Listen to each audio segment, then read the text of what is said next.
Welcome to the Therapy Counselling and Tamar Posner podcast. Today I'm talking to Tamar. Tamar is a psychotherapist, has a private practice in London, has worked extensively in the psychotherapy field, including being the chair of the trustees at the Minster Centre, as well as working at the Balby Centre, and I think a number of other things, some group work. But also, historically, you worked in the commercial and academic worlds. Yeah. So you bring a variety of skills and expertise into your work as a psychotherapist. So welcome to the podcast, Tamar. Thank you.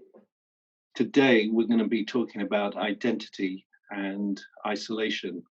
And I was particularly keen to talk to you about these themes for a number of reasons, but obviously particularly because of this period of COVID that we're all sort of affected by and experiencing. But maybe you could say a little bit about why you were interested to talk about isolation and identity. Well, I've had an interest in our sense of our own identity and how it does change as we move through our lives and take on different roles. Often so subtly that we're not really aware. But for me, this period of being in lockdown has given me more time to be with my own sense of identity and to notice things that probably I would have noticed them in passing before, but now I'm really taking them in. So let's go back to the beginning of the lockdown, the self-isolation. Just talk me through the initial period for you. Well, initially, as someone who's lived alone for most of her adult life, I was imagining that people would think, well, lockdown's just going to be more of the same. And that's not so. First and foremost, because given the personal and professional demands I had on my time for many years, solitude was something I chose and often craved. But what about lockdown has been different? My first reaction was emotional. As someone who, because I fall into a clinically vulnerable group and have to self-isolate, I initially felt as though I was being held hostage and punished for seemingly having taken for granted all the opportunities, such as an uninterrupted education, leading into a successful career, all those opportunities that I'd had in my life to date. However, I quite quickly realized that this situation wasn't about me. I was caught up, as was everybody else, in circumstances that are beyond our control, and therefore to rail against fate was actually going to be futile and a waste of energy. Do you think there's particular reasons, or rather, in terms of your own identity, is there specific things that sort of came into your thoughts about what was the word you used? Fate, circumstances? Because you sort of talked historically that you, for a number of reasons, there was comfort in your own company or your care and security.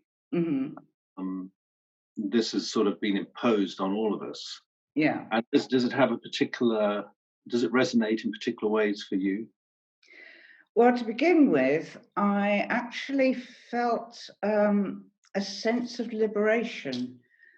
I I quite enjoyed that I was able to um, take care of my own needs when planning my day, while still having in mind my obligations to others, and that that gave me a sense of freedom.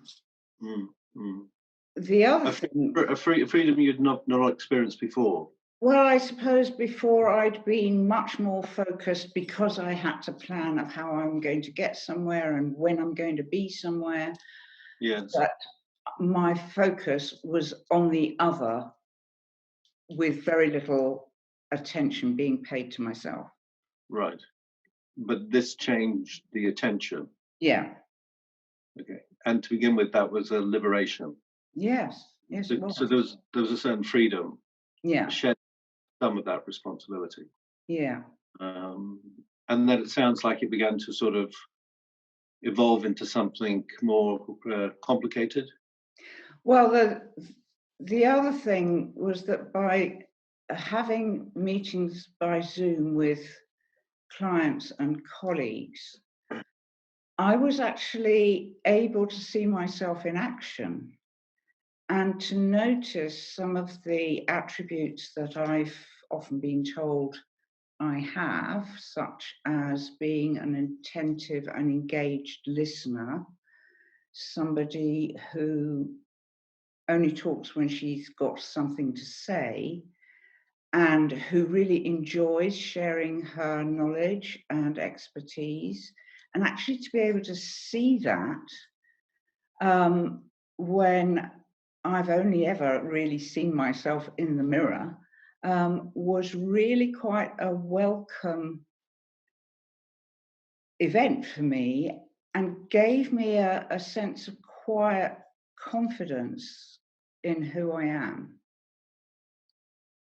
We're beginning to look at both the personal and the professional, Mhm. and the overlap between the two. On a personal level, what is it sort of? In what ways has it opened up in terms of identity? Well, one of the things is I've always been an avid reader and take a book with me wherever I go.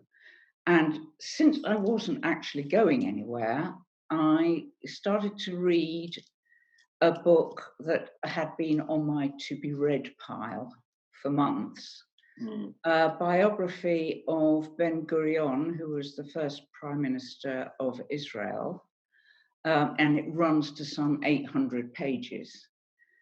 And my mother was Israeli. I grew up largely in Israel until I was 9 years old. Spoke Hebrew before I learned to speak English. So I was interested, but initially in quite an academic way. Um, Ben Gurion was born in Poland, and my father, who was English, but also a very good natured and mild mannered man, had a passionate hatred for Poland because of its treatment of the Jews. However, for my father, that was enough for me to know. I didn't need to know anything else. So I was well into adulthood before I thought to ask my aunt, his sister-in-law, what was it about Poland that Dad hated so much? And then I learned that his father escaped to the UK with his own brother in 1901, and by the end of the Second World War, they were the only two surviving members of the family. They set up a business. Out of how many, Tamar? Do you know? I don't know out of how many, but it was just the two of them who remained. Yeah, yeah. And in setting up a business in the UK, which my father inherited, they changed the family name from Chelminsky to Posner in honor of their mother's birthplace, which was Posen.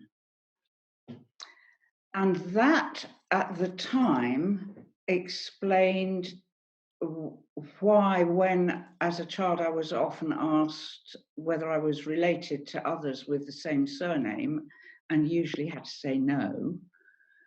And it also explained my father's rather confusing message to us as children, which was, while we should never forget we were Jewish, we should also not make it obvious.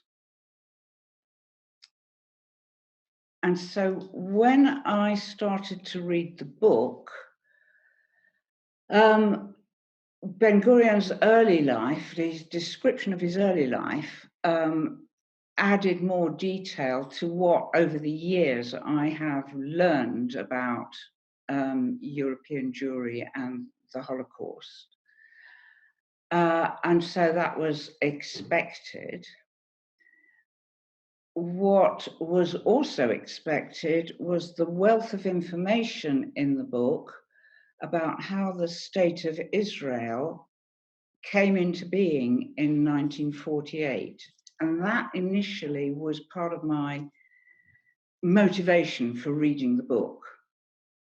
So I was getting those things, but what I didn't expect was that in reading about the formation of the State of Israel, I came across names of people who I'd known as friends of my grandparents, friends of my mother, and in some cases, their children were my school friends. And I felt a tug in me as though my roots had finally found the earth and were digging in. And a sense of, oh, so this is what it feels like to belong. Do you think that was heightened by, I mean, obviously the opportunity, I'm sure you would have read the book, but the opportunity came along in this period when there seems to be more space and opportunity, but also just the way in which the virus, the COVID, has affected the world we live in. Do you think that added some more richness to what you read about in the way you've just described? I think it was to do with everything had slowed down. And so I was reading and taking it in, as opposed to how I might have read it in the past. I'll read a bit of this before I go and do something else. Right. I just was with it.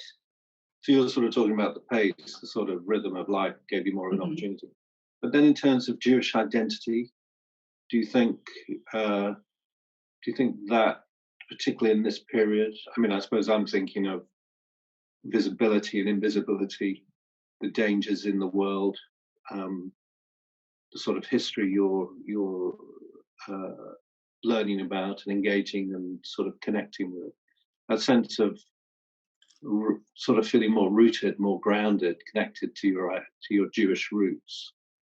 Do you think that had just the sort of atmosphere at the moment, which is what sort of anxiety and worry and degrees of paranoia, rightly or wrongly, sort of worry of dangers?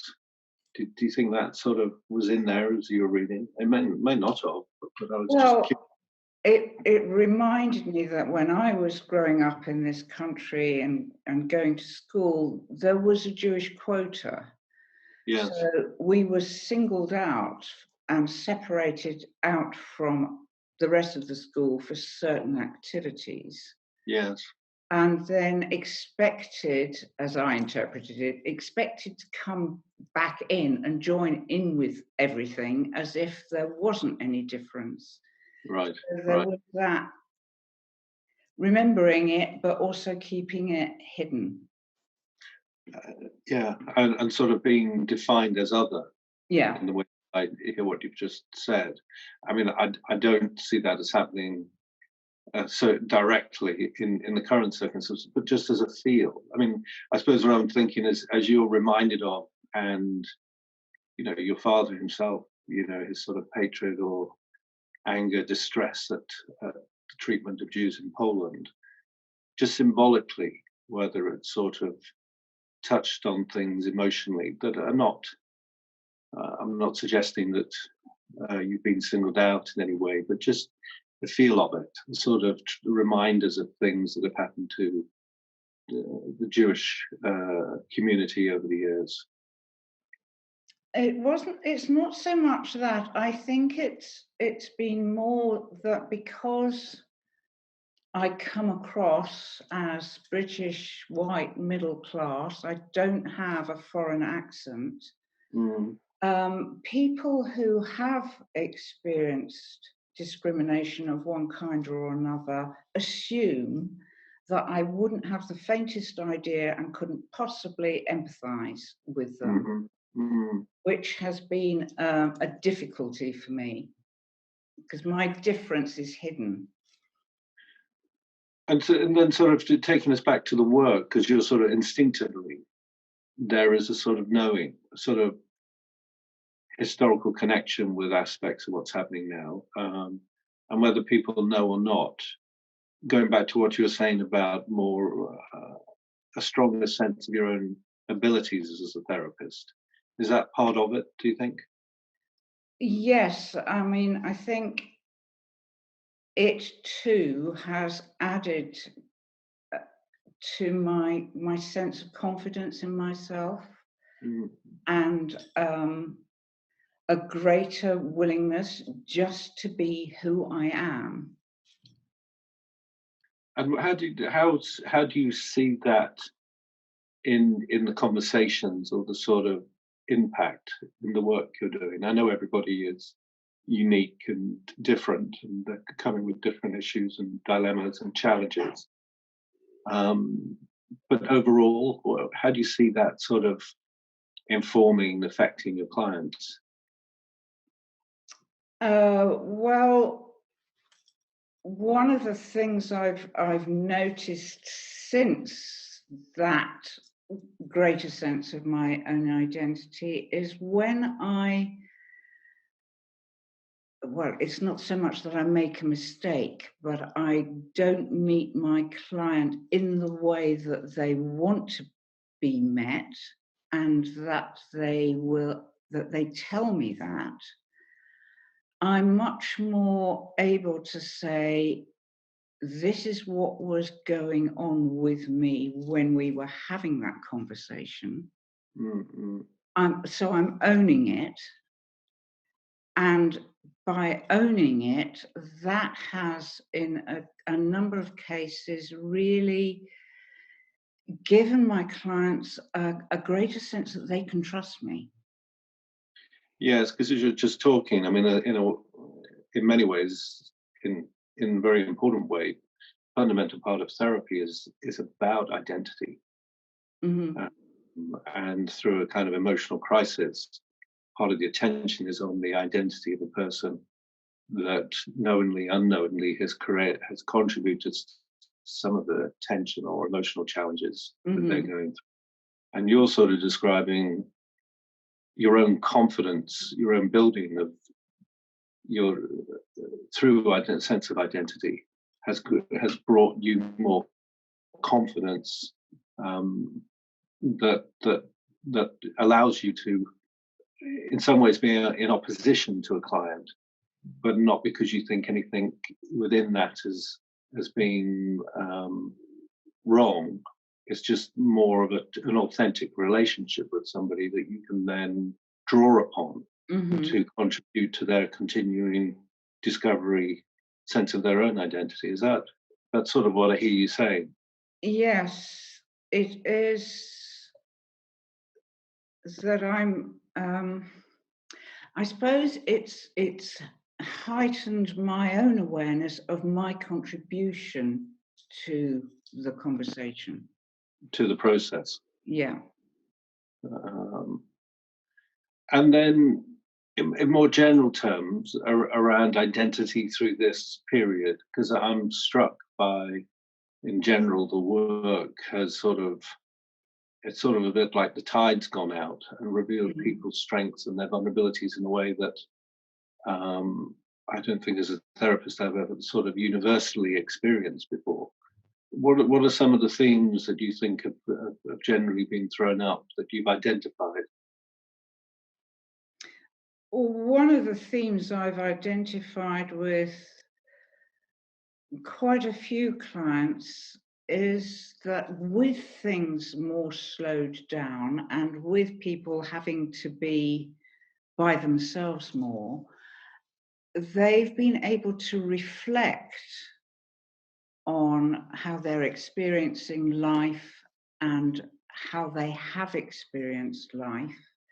And that is opening up the conversation between us. There's less, I mean, I'm going to put it in simplistic terms,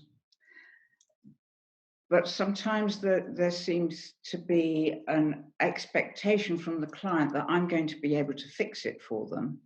Mm-hmm.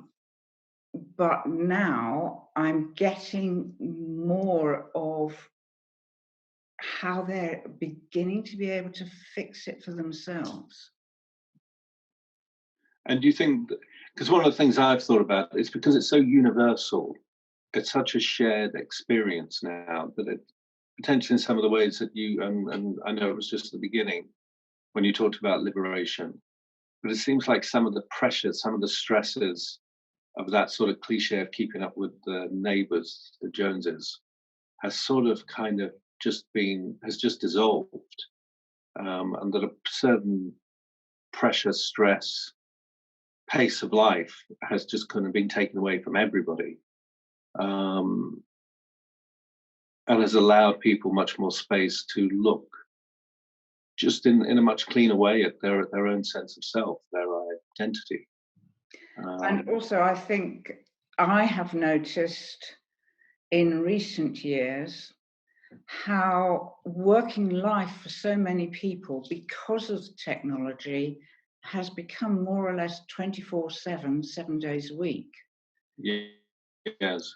Which again is, when I was working internationally, we would take account of differences in time zones and actually schedule conversations when both sides were going to be in the office. And that seems to have fallen away, and you can talk to your American counterparts into the evening because they're 8 hours behind. And that's put an awful lot of pressure on clients. I mean, I know that in my work, some people are feeling quite nervous and anxious about returning to a life that was. Mm-hmm. Are already in some ways grieving about this period that in many ways we all are still in, but there's a sense of it changing and some fears about returning to what used to the old norms. And of course, there are some people who are very, for a number of reasons, feels very urgent to get back to Mm-hmm. the rhythm, the pace of the life, or the sort of circumstances. I know a lot of people have felt a lot of tension within their own domestic settings. A lot of people who are, very loving parents, but have found it very stressful. The sort of having to take on another task or role of being teachers as well as full-time carers. Just the lack of socializing, just the choice of being able to go out or stay in, be with people, not be with people. Do you have some of your own thoughts about the changes that are literally in real time are taking place now? Well, one of the things I have been doing with my clients is asking them whether there are aspects of what they've experienced during lockdown that they'd like to take forward and keep hold of Yes. when we get back to a busier way of life. Yes. And how people, I mean, I can imagine people find that very valuable. Extremely, yes. Yeah. I think I'm reminded in this conversation just about, and again, part of therapy is sort of being able to normalize people's experiences, because obviously we live in our own heads about our rights and wrongs, our criticisms, our judgments about ourselves as well as others, and something about uh, just the very real challenges, positive and negative, of this period. Uh, seems to be an opportunity. It seems to give people the space to then be able to explore things without being so tense or anxious that they're going to reveal something wrong about themselves. But what you've just added to there, which I think is a hugely positive thing, is getting people to identify the things that have been so enriching for them, and to be able to take that into whatever the next chapter of their lives are. And I think there's another thing that's just come into my mind, which is that because we're all in this together in some way, my clients can see me in my lockdown situation. They get a little bit of a sense of where I live, and I think that because so often as therapists our lives are a secret from our clients. They only see a bit of us when we're working. And I Yes. think that being able to see us a bit more as people has also enhanced the connection. And I suppose also you getting, well, both of us in our practice, getting to see people in their Mm-hmm. environments in a way that we would never be privy to. The backgrounds, the clothes people wear, what is revealed in this kind of intimate but sort of separate sort of engagement with each other. Mm-hmm.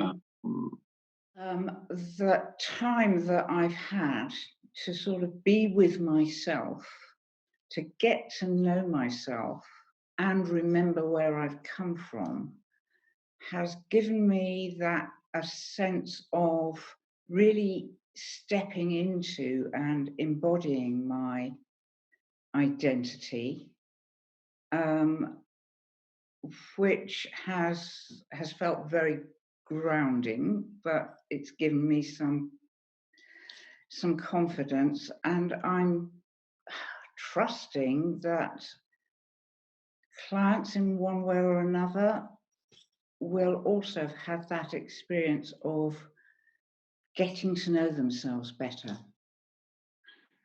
Tamar, that's a wonderful way of concluding this conversation.